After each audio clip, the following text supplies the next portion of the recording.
The transport ship moved through the darkness of space like a small thing in a big ocean, watched the planet below grow larger with each passing moment. 442b was not a beautiful world. It was red and dry, covered in rocks and dust. But this was where she would spend the next cycle of her life. This was where she would learn about the strange creatures called humans. Was young by standards. Her people were not like other species in the galaxy. They had no emotions. They did not feel sadness or joy or anger or fear. They were pure thought. They were logic. Every decision they made came from mathematics and reason. For 300 years, they had watched the humans from far away, from space stations and distant observation posts. They could not understand why humans did the things they did, and they did not trust things they could not understand. The council of the people had decided that would go to the human mining station. She would watch them. She would record everything they did. She would try to understand if humans could ever be trusted to work with other species. Could creatures ruled by emotion be trusted? Could they follow orders? Could they think clearly when their feelings got in the way? These were the questions needed to answer. The transport ship landed on a wide metal platform at the edge of the human colony, stepped out into the red dust. The air was cold and thin. Her body suit kept her alive in this harsh place. She looked at the human buildings made of metal and plastic. They looked simple and rough, not beautiful like the smooth crystal structures of her own world. Captain was waiting for her when she entered the main building. He was tall and his face showed many lines. His hair was dark with white mixed through it. Humans aged in a way that seemed very slow too. She had learned that humans lived about 80 cycles of their planet. Very short indeed.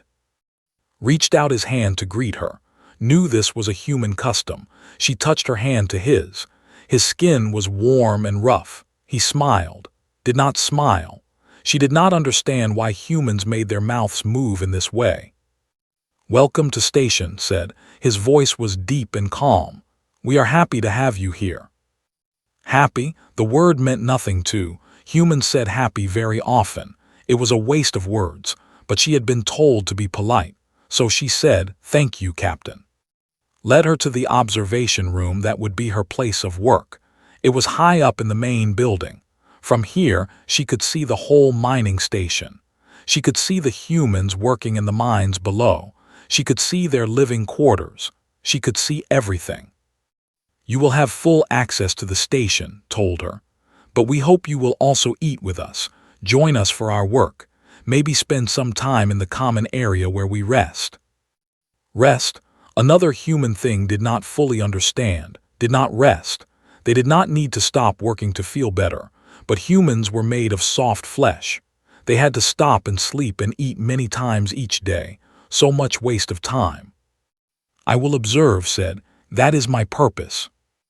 Nodded. "Of course, we understand, but you are welcome to do more than observe if you wish." Over the next few days, set up her recording equipment. She had cameras that could see into every room of the station. She had audio devices that could hear every word.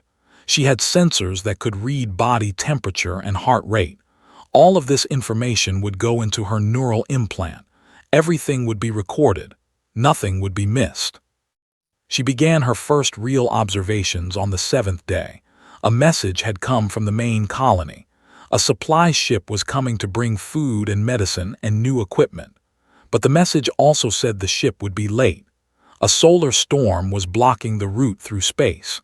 The ship would arrive 3 weeks later than planned. Expected the humans to accept this news calmly. It was logical to accept what could not be changed. But the humans did not do what was logical. Dr. Lewis called a meeting of all the people at the station. There were 32 humans in total.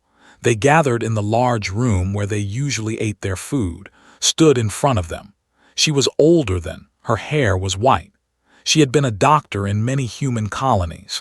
This made her very skilled and very respected. Told them all about the late ship. She told them they had less food than they expected. She told them the math of how long the food would last if they all ate normal amounts. But then she said something that made no sense. "We need to come together as a team," said. "We will share what we have equally. Everyone will eat a little less. Everyone will have the same amount. This way the food will last for all of us." Neural implant flickered. This was not efficient. The strongest humans needed more food to keep working. The weakest humans needed less food because they worked less. To give everyone the same amount was a waste of resources. It was math that did not add up. But worse than this, the humans seemed happy with this plan. They nodded. They said they agreed. Grant, who worked in the mines, even said, "I can eat less. I have lost some weight anyway." Engineer was a young human. He had strong muscles and a quick mind. He could easily survive on less food. But the point was that he should not have to. The point was that this was not the smart choice. After the meeting, the humans did something even more strange. They gathered in the common area. There were no work tasks. There was no reason for them to be together, but they stayed together anyway. They started to laugh. Lisa, who was the medical officer, told a story about something funny that happened to her. The other humans laughed and laughed. Watched from the observation room, she recorded everything, but she did not understand. What was the purpose of this laughter? Laughter was just air pushed out of the body in a certain way. It had no logic. It had no purpose. It served no function except to waste energy and air. Notice that was standing in the doorway. He stood up and walked over to her. He said, "Would you like to join us? We could use another voice in our group." Looked at the humans sitting together. They were eating the smaller amount of food they had decided on.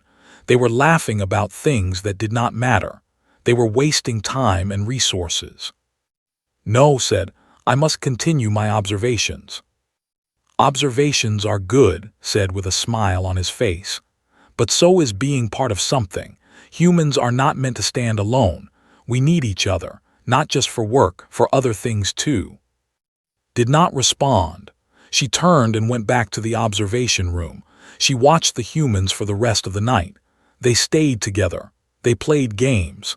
They talked about their families. They talked about places they had been. They talked about dreams they had about the future. Took notes about all of it, but she could not make sense of any of it.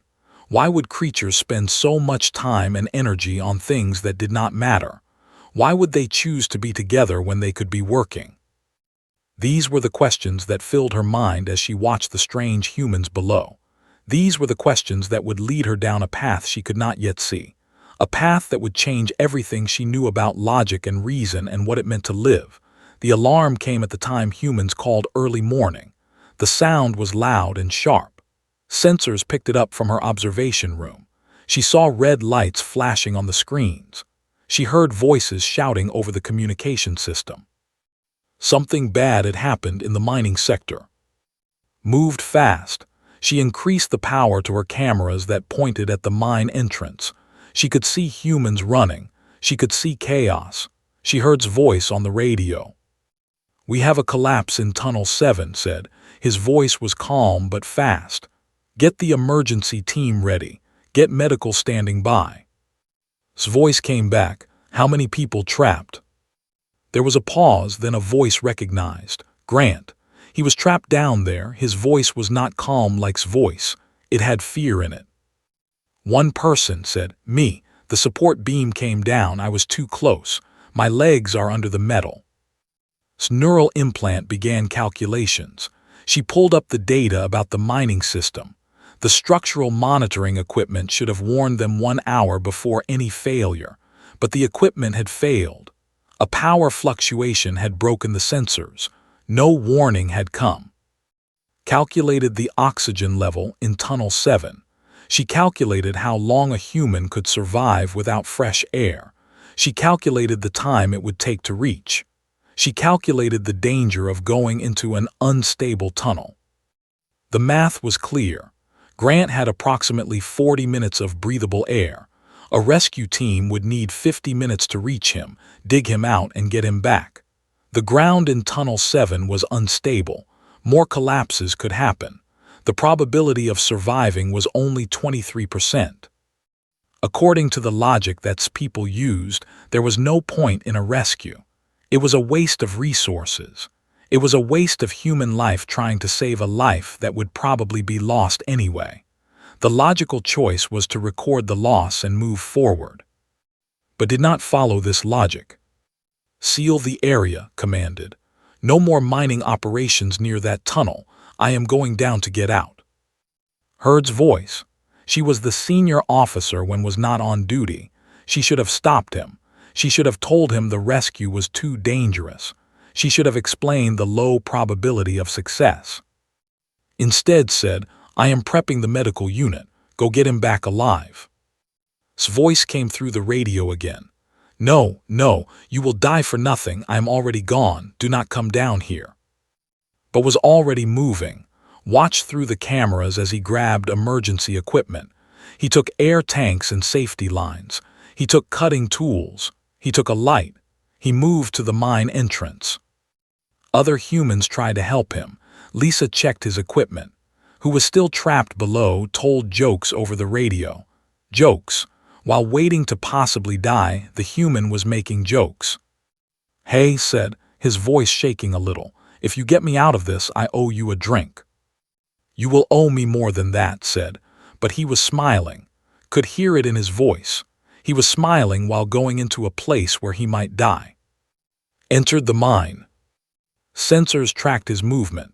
She watched his oxygen consumption. She watched his heart rate climb. She watched as he moved deeper into the unstable tunnel. With every step, the danger increased. A simple mistake, a small shift in the rocks above, and both men would be buried. "Talk to me," said as he moved through the darkness. "Tell me where you are." "First left tunnel," said.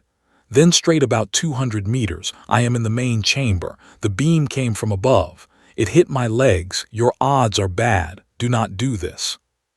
"My odds are always bad," said. "Yesterday I decided to eat the old food instead of waiting for the new supply. That was also bad odds, but I am still here." Laughed. It was a strange sound in this dark, dangerous place. "You are crazy, you know that." "Maybe," said, "but I am a friend, and friends do not leave friends alone in the dark." Did not understand this. She had never seen a say such a thing. In her world, relationships were based on function. You worked with other because the work needed to be done. You helped others because your job was to help them.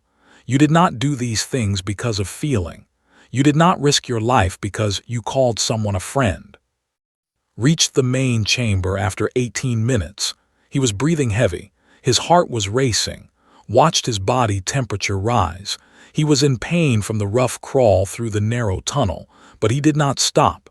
He did not turn back. Was pinned under a metal beam as wide as body. The metal was heavy, very heavy. Two humans working together might be able to move it, but if the beam shifted wrong, it could crush them both. "Move your hands," said. "I am going to cut the support structure. The beam should shift to the left." For the next 10 minutes cut at the rocks and metal around, watched the seconds pass. 30 minutes had gone by, had about 10 minutes of air left, maybe less. "Come on," said, "hurry." "I am moving as fast as I can," said. His voice was tight, he was tired, he was scared. Could hear all of this in his voice. Finally, the beam shifted. It moved to the left just as had planned. Could pull his legs free. They were broken. Could see that from his movement, his legs did not work right. "I cannot walk," said. "Then I will carry you," said. This was not logical, was already tired. His oxygen was low. Carrying would slow him down. It would use more energy. The probability of success had gone down further, but did not think about probability. He picked up and started to move back toward the entrance. His voice came over the radio. "How much air do you have left?" "Enough," said, but he was breathing very hard now. They had to move fast, was running as much as his tired body could run, was unconscious from pain. Behind them, more rocks began to fall. The tunnel was collapsing. The dangerous ground was becoming more dangerous. Reached the entrance at 43 minutes, just in time, just barely in time. He fell to the ground and Lisa was there. She was pulling away from the tunnel. She was checking his broken legs. She was giving him medicine for the pain. Woke up when Lisa touched his legs. He cried out, "Pain is something understood. Pain is logic. Pain is a message that something is wrong," but was also crying. Water was coming from his eyes. This was emotion. This was not logic. Was lying on the ground, bleeding. There were cuts on his hands and arms and face. Lisa checked him too. She cleaned his wounds. She gave him water and food to restore his energy. The humans gathered around both men. They did not speak. They just stood there, being together, being present. It seemed to calm them. It seemed to make them feel better. Looked at her calculations. She looked at the 23% probability. She looked at the data that showed both men should have died. But they did not die. The impossible had happened. Two humans had beaten the odds through something that was not logic. What was it? What had made them choose to risk everything? What had driven into that dark tunnel? His neural implant could not find an answer, and that made her more confused than ever. 3 weeks had passed since the tunnel collapse. Was still in the medical unit. His legs were broken in 3 places each. But humans had the ability to fix broken bones. They used technology and medicine and time. In about 2 months would be able to walk again. This was something did not understand. They did not break bones. They did not have soft bodies that could be damaged so easily. They did not need to heal. Was often in pain during these 3 weeks. Lisa gave him medicine, but the pain did not go away completely. Watched as humans visited him. They brought him things to read. They brought him cards and games. They sat beside him and talked about things that had no importance. One afternoon, asked to come to the medical unit. Said from his bed, "Will you sit with me for a while?" Did not understand why he wanted her there. She was just an observer, but she came to the room and sat in a chair near his bed. "You saved my life," said. "No wait, saved my life, but you watched it happen. You understood the numbers. You knew the probability." 23%, said. "The chance of success was very low." "Right," said. "So probably should have let me die. That would have been the smart choice, the logical choice." "Yes," said. Smiled, but he did not. "And do you know why?" "I cannot determine the reason," said. Looked out the window at the red planet. "Because I am his friend. Because humans do not abandon friends when things are hard. We do the opposite. We run toward the danger if someone we care about is in trouble." "This is not logical," said. "No, it is not," agreed. "It is better than logical, it is human." Then asked something that surprised her. He asked her to help him with something. He wanted to teach her about human things, not just observe them, but understand them. "I cannot learn to be human," said. "Maybe not," said, "but you can learn to understand us. That is better than just watching." Over the next weeks did teach her things. While his body healed, his mind was sharp. He told her stories about his childhood. He told her about his family on Earth. He told her about the things he loved: music, art, the view of stars from far away places. "Humans create," said one day. "We paint pictures that nobody asks us to paint. We play music that does not cure sickness. We tell stories about things that never happened. Do you know why?" "I cannot understand," said. "Because life is more than just surviving," said. "Life is about making meaning. Life is about making beauty. Even if nobody cares, even if nobody sees it, we do it anyway." Also taught, she brought medical texts and showed them to her.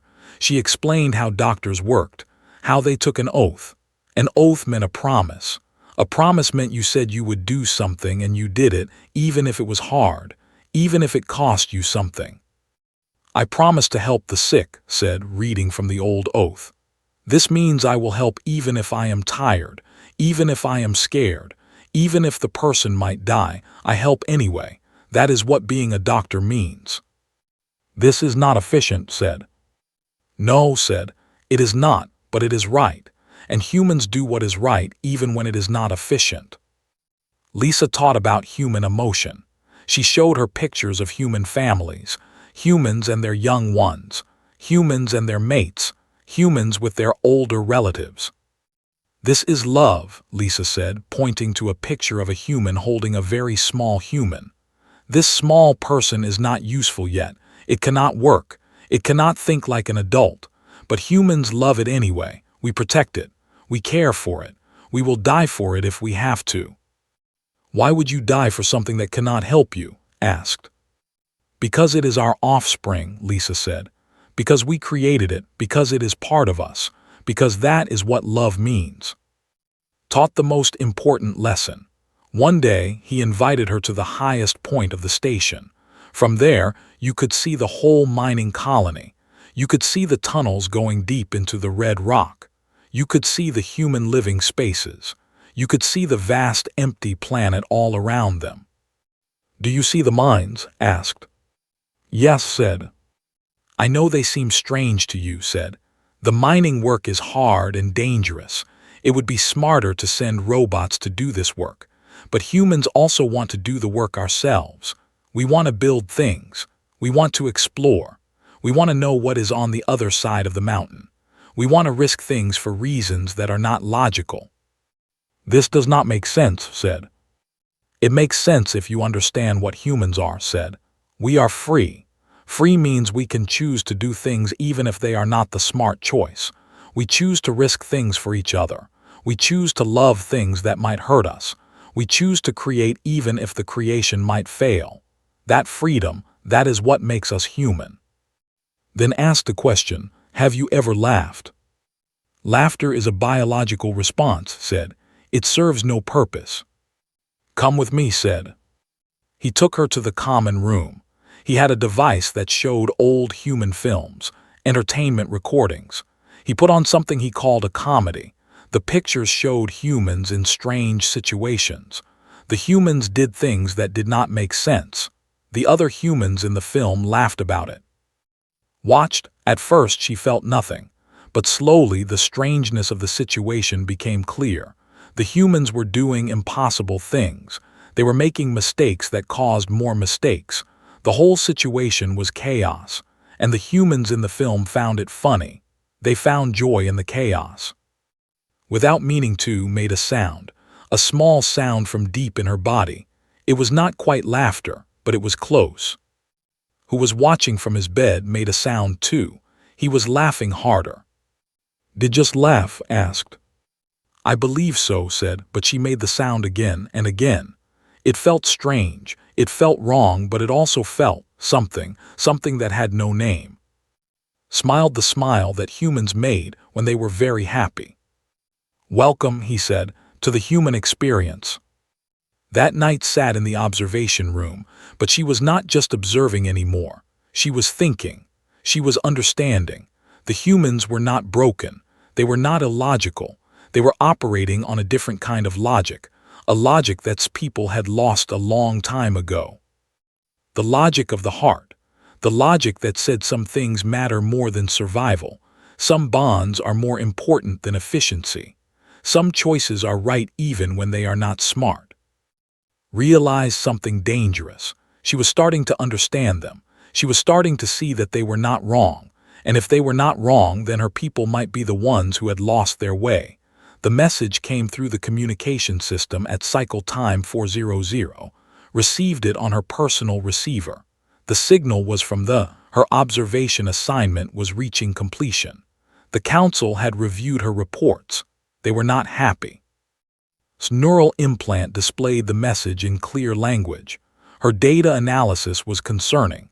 She had become subjective in her observations. Her reports contained emotional language. She was showing signs of attachment to the human test subjects. This was not acceptable. This was contamination of her thought patterns. The council gave her clear instructions. She was to finish her observations immediately. She was to submit a final report. The report was to declare that humans were too unpredictable to trust, too emotional, too unstable for deep alliance with too dangerous for shared technology or knowledge. A transport ship would arrive in 5 days. She was to be ready to leave. She was to bring all of her data. She was to bring all of her research. Read the message 3 times. She felt something in her synthetic body that might be called distress, but did not feel distress. They did not feel anything, so she could not name what she felt. She had all the data she needed. She had recorded everything. Rescue of the humans sharing their food, the humans laughing for no reason, the humans creating art and music and stories, the humans loving each other, the humans choosing what was right over what was logical. She had all the data to write the report the council wanted. She had enough information to argue that humans were too dangerous. It would be easy. It would be correct by standards. But it would not be true. Accessed all of her recordings. She watched face when he held his hand after the rescue. She watched teaching young humans about medicine, patiently explaining things over and over until the students understood. She watched Lisa comfort a human who was sad about someone who had died. She watched teach her about music, playing the same song again and again because she asked him to. These were not the actions of dangerous creatures. These were the actions of beings who cared deeply about each other, who valued things beyond survival, who found meaning in connection. Knew what the council expected. She knew what her duty was. She had been trained since birth to obey the logic of the society. Her entire existence was built on following orders, on accepting the mathematical truths that governed her people. But she had also learned something new. She had learned that there were other kinds of truth, truths that came from the heart instead of the mind, truths that could not be measured in percentages and probability, truths about why beings chose to risk everything for someone they loved. She closed her neural implant and made a choice that would change everything. Called a meeting with the human crew. She told and Lisa to meet her in the common room. They came, and she told them what the council had said. She showed them the expected final report, the one that would declare them dangerous, the one that would recommend isolation instead of alliance. Read the report in silence, read over his shoulder, was still using a cane to walk, but he stood up straight when he heard the words. "They want you to lie," said. "No," said.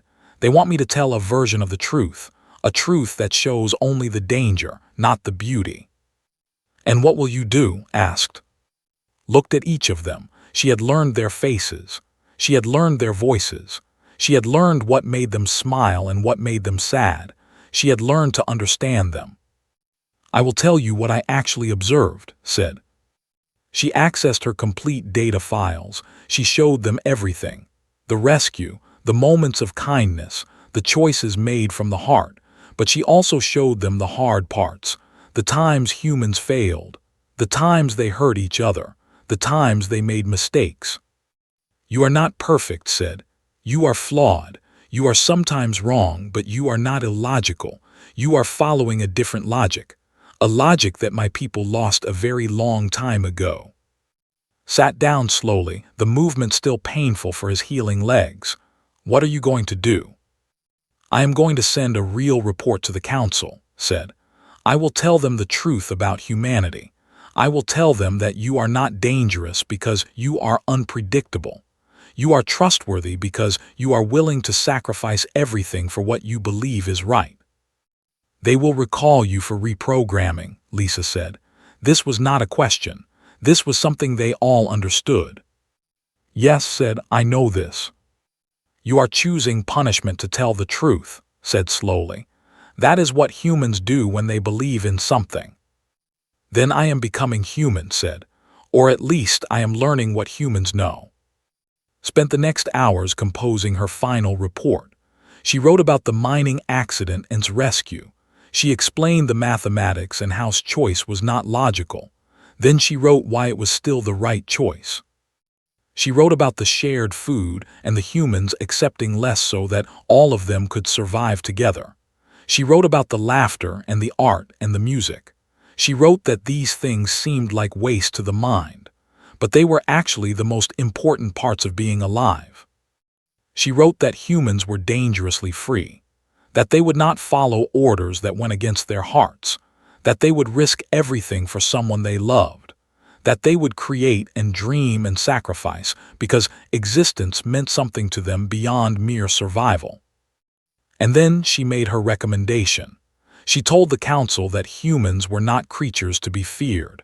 They were creatures to be learned from, that they had become too logical, that they had lost something important when they learned to think without feeling. She recommended alliance, true alliance, not based on usefulness or mathematical benefit, but based on respect for a species that understood something they had forgotten, that some things are worth any price, that love and sacrifice and freedom were more valuable than perfect logic. She sent the message. Within hours, the response came back. Her observation assignment was terminated. She was to be brought back for immediate reprogramming. Her conclusions were deemed unreliable. Her observations were classified as contaminated. But something else came too, something that the council might not have intended. Messages from Young, from students and thinkers who had been following her data transmissions. Questions were being asked. What if humans were right? What if there was value in emotion? What if they had made a mistake 300 years ago when they removed all feeling from their minds? Received a private message from someone she did not know, a young named Shen. Shen said that she had always felt something the council said was impossible to feel, a curiosity, a wonder, something that made her want to understand other species. Maybe she was broken like was becoming. Maybe there were others who felt the same way.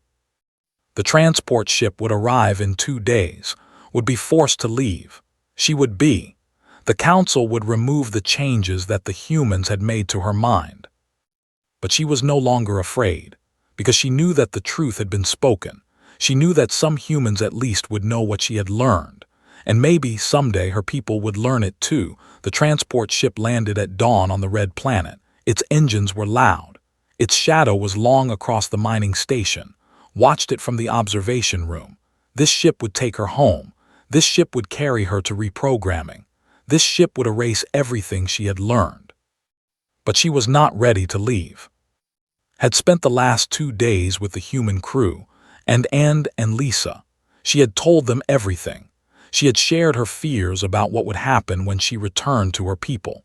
She had explained that they would try to remove her memories of this place.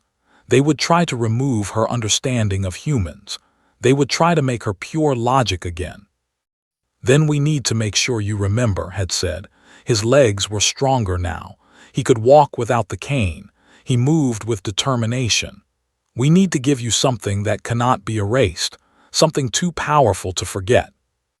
Had asked her a question the night before the transport arrived. If you could change one thing about your people, what would it be? Had thought about this for a long time. She thought about the way, the pure logic, the efficiency, the mathematical perfection of their society. I would give them the ability to love, she had said finally. I would teach them what you have taught me, that the most important things cannot be measured. Had taken her to the medical unit one last time. There were human records there, videos and pictures and writing about human history, wars and peace, cruelty and kindness, art and music and literature, all the things that made humans complex and beautiful and real. Take this, said, handing her a small data chip. Put this in your neural implant. Hide it deep. The reprogramming will not find it if you hide it well enough. And when they try to make you forget us, you can remember. You can pull up these records and remember what you learned here. Lisa had given her something else, a piece of cloth. It was from her own living space. It had a pattern on it, a pattern that Lisa had made herself. Art, beauty created just for the sake of creation. Keep this, Lisa said. Keep something that proves we were real, that proves what you learned was not a dream. Had given her his favorite music recording. A human composer called.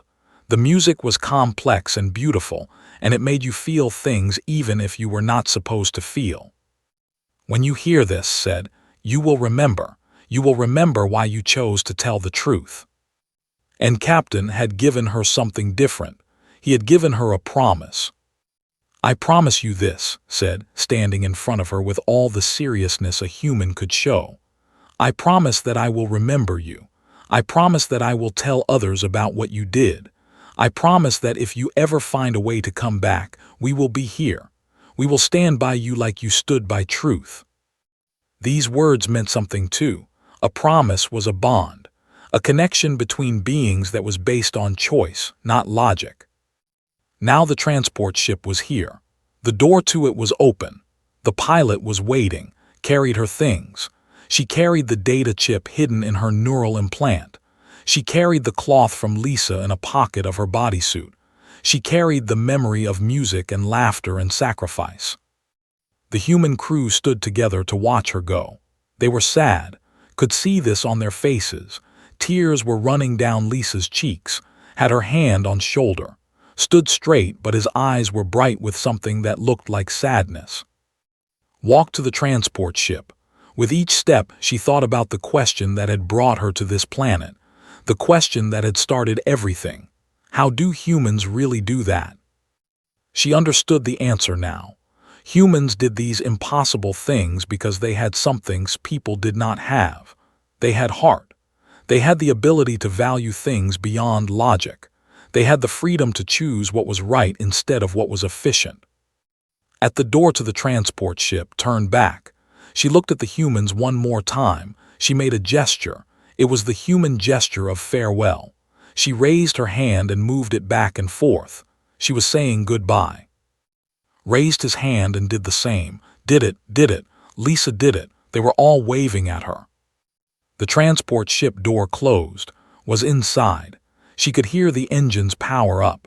She could feel the ship beginning to lift off the red planet. But she could also hear something else. On the communication system, a voice. His voice. He was transmitting one last message as the ship rose into the air. Said, "We will see you again. I do not know how or when, but I know we will, because that is what humans believe. We believe in each other. We believe in second chances. We believe that some bonds cannot be broken by distance or time or logic. You are one of us now, whether you remember it or not.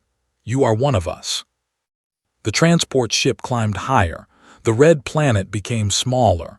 The mining station disappeared below them, but words stayed they stayed in her mind. They stayed in her heart if she had a heart that could feel. The journey back to the took many days. Spent the time preparing herself for what would come. The reprogramming would be painful. They would try to erase her changes. They would try to make her pure logic again. But she had the data chip. She had the cloth. She had the memory of humans who had chosen to be kind and brave and good, even when it made no logical sense. The reprogramming process was worse than she expected. They put devices on her head. They fed new information into her neural implant. They tried to overwrite the old information. The doctors told her that she would forget, that the changes to her thinking would be erased. But they did not know about the hidden data chip. They did not see where she had stored the memories, the human memories, the rescue, the laughter, the sacrifice, the love.